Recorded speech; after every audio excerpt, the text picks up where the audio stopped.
और फिक्र कोरोना संक्रमण की, जिसके नए वेरिएंट ओमिक्रॉन को लेकर हर गुजरते दिन के साथ दहशत बढ़ती जा रही है। साउथ अफ्रीका से निकला कोरोना का नया वेरिएंट ओमिक्रॉन दुनिया के 14 देशों में पहुंच चुका है। और क्या अब 15वां नंबर भारत का होगा? क्या भारत में भी खतरे की घंटी बज चुकी है? ये सवाल इसलिए क्योंकि नए वेरिएंट को लेकर कर्नाटक से चिंता बढ़ाने वाली है और सदर करने वाली खबर आई है। कर्नाटक के स्वास्थ्य मंत्री ने एक बड़ा बयान दिया है, जिसमें पूरे देश को अलर्ट से हाई अलर्ट पर ला दिया है। उनके मुताबिक साउथ अफ्रीका से बेंगलुरु आए एक संक्रमित में डेल्टा वेरिएंट से अलग वेरिएंट पाया गया है। हालांकि उन्होंने ये भी कहा है कि अभी इस वेरिएंट को लेकर अधिकृत रूप से कुछ नहीं कहा जा सकता। वो ICMR और केंद्र सरकार के संपर्क में है। लेकिन ऐसे वक्त में जब ओमिक्रॉन वेरिएंट की दहशत है, तब कर्नाटक में एक सैंपल में डेल्टा से अलग वेरिएंट पाया जाना बहुत चिंताजनक है। और सवाल उठ रहा है कि क्या ओमिक्रॉन ने देश में दस्तक दे दी?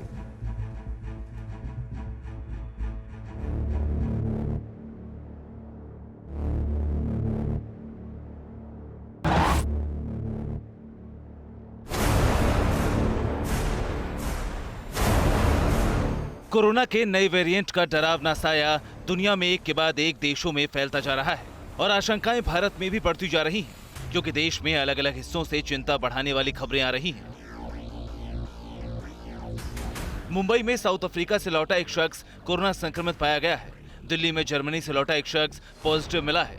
मथुरा में 3 विदेशी महिलाएं संक्रमित पाई गई हैं। इनके सैंपल जीनोम सीक्वेंसिंग के लिए भेज दिए गए हैं। अफ्रीका से जबलपुर आई महिला का भी RT-PCR टेस्ट कराया गया है। ये महिला फुली वैक्सीनेटेड है, लेकिन अफ्रीकी देश बोत्सवाना से आई है, इसलिए एहतियातन कोविड टेस्ट कराया गया है। भले ही अभी तक देश में ओमिक्रॉन वेरिएंट की मौजूदगी की पुष्टि नहीं हुई हो, लेकिन इसका मतलब ये नहीं कि खतरा नहीं है। खतरा है, इसीलिए प्रधानमंत्री मोदी ने देशवासियों से सतर्क रहने की अपील की है। नए वेरिएंट की खबरें भी हमें और सतर्क करती हैं और सजग करती हैं।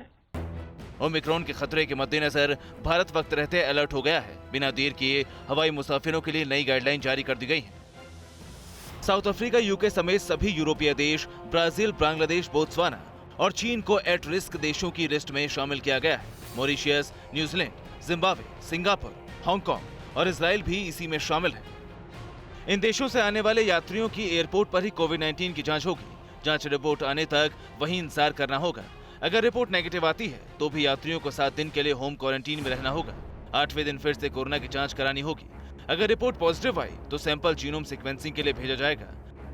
बाकी देशों से आने वाले मुसाफिरों को ट्रैवल हिस्ट्री बतानी होगी, नेगेटिव रिपोर्ट देनी होगी। ये सख्ती इसलिए ताकि ओमिक्रॉन वेरिएंट की भारत में एंट्री को रोका जा सके। साथ ही साथ इससे निपटने की तैयारियां भी हो रही हैं। ओमिक्रॉन के केस पूरी दुनिया में फैल रहे हैं। ऐसे में केंद्रीय स्वास्थ्य मंत्रालय इस पूरे मामले को लेकर काफ़ी सजग है। चूंकि हिंदुस्तान में अभी तक इसका कोई केस देखने को नहीं मिला है, ऐसे में विश्व भर से जो डेटा आ रहे हैं उसको केंद्रीय स्वास्थ्य मंत्रालय एनालाइज कर रहा है। सूत्रों के मुताबिक साउथ अफ्रीका में लगभग 3000 से अधिक उन मामलों का अध्ययन किया जा रहा है जिनमें मरीज में ओमिक्रॉन वेरिएंट पाया गया। उनकी स्थिति क्या है और कितने मरीजों को वेंटिलेटर की आवश्यकता पड़ी, कितने मरीज सामान्य तौर पर ठीक हुए। यूरोप के भी कई देशों में ओमिक्रॉन वेरिएंट की मौजूदगी की पुष्टि हो चुकी है और वहां के डेटा पर भी गौर किया जा रहा है।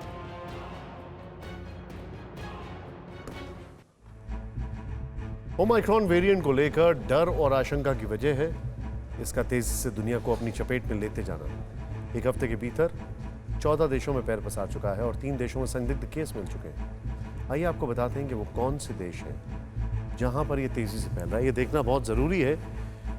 रोचक बात यह है कि साउथ अफ्रीका से निकला ये जो वायरस है पूरी दुनिया में फैल रहा है, लेकिन साउथ अफ्रीका में उतनी तेजी से नहीं फैल रहा है। अब आप जरा इस वॉल पर ध्यान से देखें। कनाडा में 2 केसेस आए हैं, लेटेस्ट है ये मामला। चिंताजनक बात यह है कि साउथ अफ्रीका से नीदरलैंड एक कंटिजेंट आया, वहां पर 13 केसेस आ गए। यूके में 2 केसेस कल थे, आज 3 हो गए। इजराइल में 1 था, 2 हो गए। ऑस्ट्रेलिया, जो कि पूरी दुनिया में अगर बात की जाए अपने आप को कंटेन करके चल रहा है, वहां पर 5 केस आ चुके हैं। बोत्सवाना, इसको बोत्सवाना वेरिएंट कहा जा रहा था, 19 केसेस वहां पर हैं। साउथ अफ्रीका में 110 केसेस हैं। सोर्थ जो है इसका वो आपने देख लिया है। अगर यहां पर बात की जाए जर्मनी में, यूरोप एक जिसको कहा जाए चिंताजनक सिचुएशन है। जर्मनी में एक है, इटली में एक है, ऑस्ट्रिया में एक है, बेल्जियम में एक है। ऑस्ट्रिया में तो मैंडेटरी कानून आ चुका है अब वैक्सीन लगाने का। चेक रिपब्लिक में एक में, हांगकांग में 2 हैं, डेनमार्क में 2 केसेस हैं। आगे आएंगे जापान की अगर बात की जाए तो स्विट्जरलैंड में 1, फ्रांस में 8, फ्रांस में 8 हैं, यूके से ज्यादा, जापान में 1 है। ये बहुत चिंताजनक है। दरअसल कोरोना का ये स्वरूप बहुत तेज रफ्तार से म्यूटेट होता है। अब तक इसकी आशंका जताई जा रही थी, लेकिन आज इसका सबूत सामने आ गया है और इसका जो सबूत है वो हम आपको दिखाने जा रहे हैं। ओमाइक्रॉन की पहली तस्वीर दुनिया के सामने आई है। पता लगा है कि इससे डेल्टा से भी ज्यादा डेंजरस क्यों माना जा रहा है।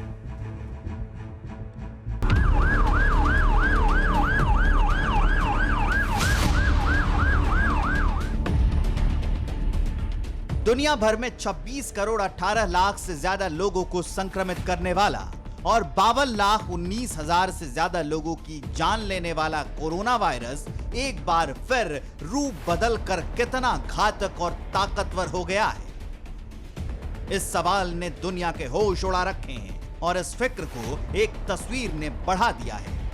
और वो तस्वीर ये है। पहली नजर में देखने में शायद ये आपको कोई मैप लगे, लेकिन ये कोई मैप नहीं बल्कि कोरोना वायरस के नए वेरिएंट ओमिक्रॉन की पहली तस्वीर है। ये 3D इमेज इटली के रिसर्चर्स ने तैयार की है और इसे रोम के बैम्बिनो गेसु अस्पताल ने जारी किया है। ओमिक्रॉन और डेल्टा वेरिएंट के बीच म्यूटेशन की तुलना की है ताकि डेडली कोरोना के नए वेरिएंट को जल्द से जल्द डिकोड किया जा सके, क्योंकि ओमिक्रॉन बहुत तेजी के साथ दुनिया को अपनी जद में ले रहा है। उस पर ब्रेक लगाने के लिए इससे जुड़ी ज्यादा से ज्यादा जानकारी जल्द मिलना बहुत जरूरी है। तस्वीर में बाईं तरफ डेल्टा वेरिएंट का स्पाइक प्रोटीन और दाईं तरफ ओमिक्रॉन वेरिएंट का स्पाइक प्रोटीन है। दोनों वेरिएंट के स्पाइक प्रोटीन में अलग अलग रंगों से म्यूटेशन रेट दिखाई गई है, यानी कितनी तेजी से म्यूटेशन हो रहा है। म्यूटेशन का मतलब ह्यूमन सेल के मुताबिक खुद को ढालने की वायरस की क्षमता। दोनों वेरिएंट्स के स्पाइक प्रोटीन में ऊपर की तरफ ऑरेंज रंग में जो हिस्सा दिखाया गया है उसे एक्टिव साइट कहते हैं। ये वो एरिया है जो ह्यूमन सेल के साथ संपर्क करता है। डेल्टा वेरिएंट के मुकाबले ओमिक्रॉन की एक्टिव साइट में ज्यादा म्यूटेशन देखे जा सकते हैं, जो लाल रंग में है। इसका मतलब एक्टिव साइट में सबसे तेजी से म्यूटेशन हो रहे हैं। शायद यही वजह है कि ओमिक्रॉन को डेल्टा से भी ज्यादा संक्रामक माना जा रहा है, लेकिन अभी तक इस बात की पुष्टि नहीं हो पाई है कि म्यूटेशंस का संक्रमण में कितना रोल है। रिसर्चर्स के मुताबिक तस्वीर से यह बात साफ हो रही है कि वायरस ने नया वेरिएंट जेनरेट करके खुद को इंसानों के मुताबिक ढाल लिया है, लेकिन अभी भी यह कहना मुश्किल है कि ओमिक्रॉन वेरिएंट ज्यादा खतरनाक है या नहीं। न्यूज़ टॉप 9 रोज सुबह 7 बजे और शाम 7 बजे सिर्फ TV9 भारतवर्ष पर।